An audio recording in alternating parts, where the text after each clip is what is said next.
হুজুর আমাদের পরবর্তী রোগী বেলি খাতুন, ওনার পিতার নাম গোলজার হোসেন, মাতার নাম সালেহা বেগম। এই ওনার বোন রয়েছে, দেখেন ওনার বোনের নাম হচ্ছে বর্ষা খাতুন। ওনার আপন বোন বর্ষা খাতুন, এই বর্ষা খাতুনই বড়। ওনারা দুই বোন, ওই বর্ষা খাতুন বড় এবং বেলি খাতুন তিনি ছোট। এই বর্ষা খাতুনের পিতার নামও গোলজার এবং মাতার নাম সালেহা বেগম।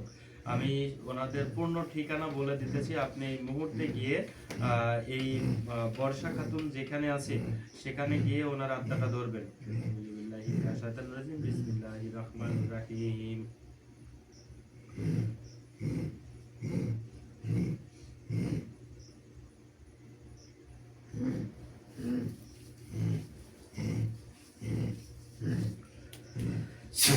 আউযু বিল্লাহি মিনাশ শাইতানির রাজিম। বিসমিল্লাহির রহমানির রহিম।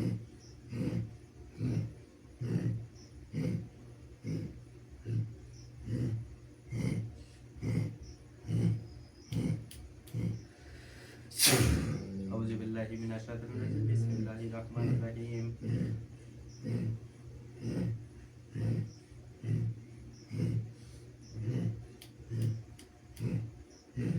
ইয়া চালানি নিয়া চালানি নিয়া চালানি নিয়া চালানি নিয়া চালানি।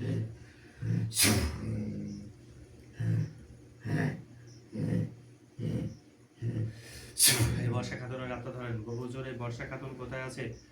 এই পূর্ব পশ্চিম উত্তর দক্ষিণ চার কোণে যেথায় আছে, আমি যে ঠিকানা বলেছি সেই ঠিকানা অনুযায়ী দেখেন উনি আছে। ওনার আত্মা ধরুন, ওনার আত্মা ধরুন, ওনার আত্মা ধরুন। ওনার আত্মা ধরুন। আচ্ছা আচ্ছা, ঠিক আছে ঠিক আছে। আলহামদুলিল্লাহ আলহামদুলিল্লাহ আলহামদুলিল্লাহ আলহামদুলিল্লাহ। হুজুর আপনি দেখেন এই বর্ষা খাতুন, তিনার পিতা গোলজার হোসেন, মাতা সালেহা বেগম উভয়েই মারা গেছেন। মারা যাওয়ার পরে দেখেন দুই বোনের, ওনাদের ভাই বোন কয়টা দেখেন তো?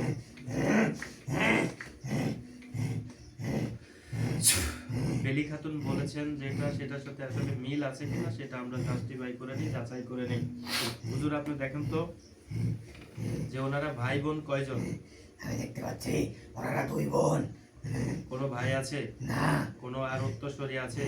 না, আর কোনো উত্তরসূরি নেই। এই বেলি বর্ষা খাতুন দেখেন তো কোথায় আছে? আমি দেখতে পাচ্ছি সে একটি রুমের ভিতরে আছে। এই বেলি খাতুন রুমের মধ্যে আছে, সে কেমন আছে? আমি দেখতে পাচ্ছি বর্ষা খাতুন ভালো আছে। আচ্ছা, এই যে বর্ষা এবং বেলি, এই বর্ষা খাতুন বড় নাকি বেলি বড়? আমি দেখতে পাচ্ছি বর্ষা খাতুন বড়। বর্ষা খাতুন বড়। আচ্ছা, এই বর্ষা খাতুনকে এই বেলি মেরে ফেলতে চাইতেছে কারণ? জমি নিয়ে সমস্যা। আচ্ছা, এই জমি জমা সংক্রান্ত বিষয়। আচ্ছা দেখেন তো যে আসলে এদের মধ্যে কি ভাগযোগ নিয়ে কোনো সমস্যা হচ্ছে? হ্যাঁ, এদের মধ্যে ভাগযোগ নিয়ে সমস্যা হচ্ছে। আচ্ছা, এদের মধ্যে এই যে বর্ষা খাতুন এবং বেলি খাতুন, এই বর্ষা খাতুন যেহেতু বড়, আসলে সে বেশি নিতে চাচ্ছে নাকি বেলি সে বেশি নিতে চাচ্ছে? মানে এদের মধ্যে সমস্যাটা কি আকারের হচ্ছে? বর্ষা খাতুনে বেশি নিতে চাচ্ছে। বর্ষা খাতুনে জমি জমা বেশি নিতে চাচ্ছে, এই বেলি খাতুনকে কম দিতে চাচ্ছে। আচ্ছা আচ্ছা আচ্ছা, সমস্যা যেটা সেটা তো আপনারা বুঝতে পারলেন। আসলে বিষয়টা হলো যে বেলি এবং বর্ষা আপন দুই বোন, ওনাদের পিতা এক মাতা এক। তাহলে দেখেন পিতামাতার রেখে যাওয়া সম্পত্তি নিয়ে দুই বোনের মধ্যে এখন যে সমস্যাটা তৈরি হয়ে গেছে, ওইখানে অনেক ধরনের সালিশ দরবার হয়েছে, মামলা মোকদ্দমা হয়েছে, কিন্তু এই বর্ষা খাতুন কোনো ক্রমেই তার যে সমপরিমাণ যে ভাগটি পিতামাতার, সে সমপরিমাণ ভাগ করতে চাইতেছে না। এই বর্ষা খাতুন সে বেশি নিতে চাচ্ছে এবং বেলি খাতুন সেটা মানতেছে না, বা সেটা আসলে মানার মতো নয়। কারণ শরিয়া পন্থে যেটা আমরা বলি যে কারো হক কেউ যদি মেরে খায় তাহলে তার স্থান কোনো দিনের জন্য জান্নাতে যাবে না, জান্নাতে যাবে না, জাহান্নামে তার উপবাস হবে, জাহান্নামে তার বসবাস হবে। তো এমনও ক্ষেত্রে তার যে বেলি খাতুনের যে হক, সে হক আদায় করার জন্য এখন এই বর্ষা খাতুনকে আমরা শুকনো বান মারবো, যেন সে ধীরে ধীরে ধীরে ধীরে ধীরে ধীরে তিলে তিলে আহ, এই নিস্তেজ হয়ে যায়। এই বর্ষা খাতুন যেন তাকে এই নিস্তেজ হওয়ার পরে তার জমি জমা সংক্রান্ত বিষয় নিয়ে সে যেন সঠিকভাবে আহ, উভয়েই ভাগ বন্টন করে নেয়। এই জন্যই আমরা শুধু এই বর্ষা খাতুনকে শুকনো বান মারবো। এই শুকনো বান মারার জন্য সর্বপ্রথমের যে বিষয়টি প্রয়োজন হয় সেটা হলো একটা জিন প্রয়োজন হবে। এই জিন দ্বারাই আমরা বর্ষা খাতুনের আত্মার মধ্যে সেই জিনটা বশীভূত করব। বশীভূত করার পর এই জিন দ্বারা তাকে শুকনো বান মারা হবে। তো এই বিষয়টা আমরা আসলে এগুলো করতে চাই না। অনেকে আমাদেরকে খারাপ ভাবেন যে আমরা সরাসরি একটা মানুষকে শুকনো বান, প্যারালাইসিস বান, মরণ বান, জবান বন্ধ করা বান ইত্যাদি অনেক বান আছে, যে বানগুলো আমরা মেরে থাকি। আসলে এগুলো আসলে আমরা করতে চাই না, কিন্তু আসলে বাধ্য হয়ে যায়। কিছু কিছু সময় না করলে এটা আসলে সম্ভব হয় না। তো এই কারণে আপনারা মনে কিছু করবেন না। না, এখন আমরা এই মুহূর্তে একটা জিন হাজির করব। জিন হাজির করে এই বর্ষা খাতুনের আত্মার মধ্যে পাঠিয়ে রাখবো এবং একে শুকনা বান যেভাবে আমাদের পরবর্তী প্রক্রিয়া আছে সেগুলো দ্বারা সম্পূর্ণ করবো ইনশাআল্লাহ। সবাই আমাদের জন্য দোয়া করবেন। আউযু বিল্লাহি মিনাশ শাইতানির রাজিম, বিসমিল্লাহির রহমানির রহিম। ততক্ষণ চার করে যেথায় আছে সেটা থেকে এই আসনে হাজির হবি। এই আসনে হাজির হয়, এই আসনে হাজির হয়, এই আসনে হাজির হয়, এই আসনে হাজির হয়ে মিষ্টি সুরে কথা কও। যদি মিষ্টি সুরে না কাও কথা তাহলে কাও কার্তিক গণেশের মাথা।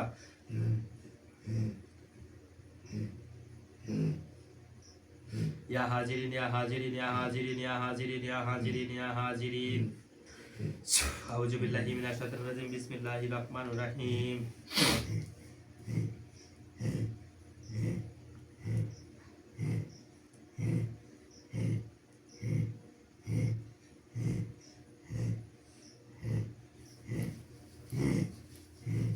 ইয়া হাজিরিন, ইয়া হাজিরিন, ইয়া হাজিরিন, ইয়া হাজিরিন, ইয়া হাজিরিন।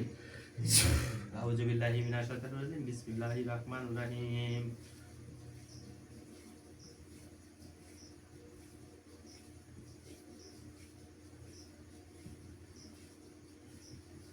এই মুহূর্তে হাজির হবে। ইয়া হাজিরিন, ইয়া হাজিরিন, ইয়া হাজিরিন, ইয়া হাজিরিন, ইয়া হাজিরিন, ইয়া হাজিরিন।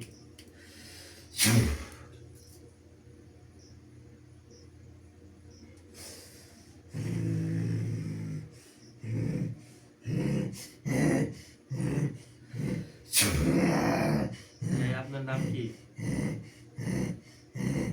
আমার নাম আপনার নাম কি? আমার নাম সুবস। বুঝি না, আবার বলুন। আমার নাম সুবস। সুভোষ। সুভোষ, আচ্ছা সুভোষ, আপনার বয়স কত? আমার বয়স 991 বছর। 991 ছোট। বছর। 991 বছর, তাও ছোট। আচ্ছা ঠিক আছে, ইনশাআল্লাহ এটা পরবর্তীতে দেখা যাবে। আচ্ছা সুভোষ, আমি চাইতেছি এই মুহূর্তে আপনি এই বর্ষা খাতুন, আমাদের যে রোগী রয়েছেন, এই বর্ষা খাতুনের আত্মার মধ্যে চলে যাবেন। বর্ষা খাতুনের আত্মার মধ্যে গিয়ে আমরা যে বানটা মারবো সেই বানটা ওনার আত্মাতে আপনি বশীভূত করে দেবেন। ঠিক আছে। আউযু বিল্লাহি মিনাশ শাইতানির রাজিম, বিসমিল্লাহির রহমানির রহিম।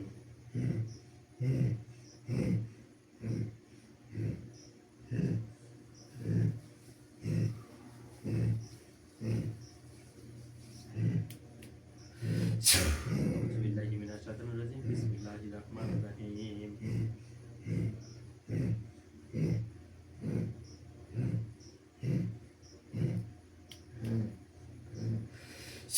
আউযু বিল্লাহি মিনাশ শাইতানির রাজিম, বিসমিল্লাহির রহমানির রহিম।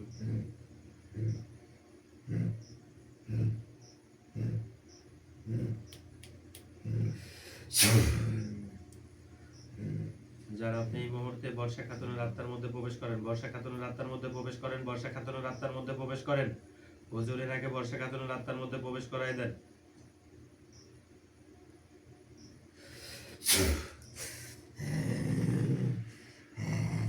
হুজুর দেখেন তো বর্ষা খাতুনের আত্মার মধ্যে কি ওই জিনটা প্রবেশ করেছে? সুভোষ, হ্যাঁ, চলে গেছে।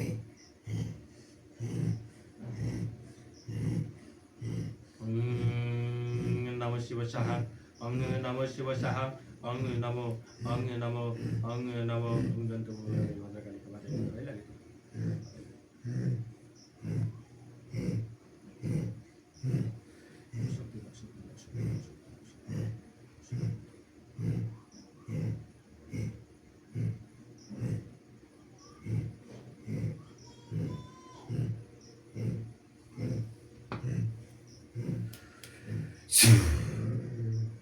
ওং নমঃ শিব সাহা, ওং নমঃ শিব সাহা, ওং নমঃ, ওং নমঃ, ওং নমঃ।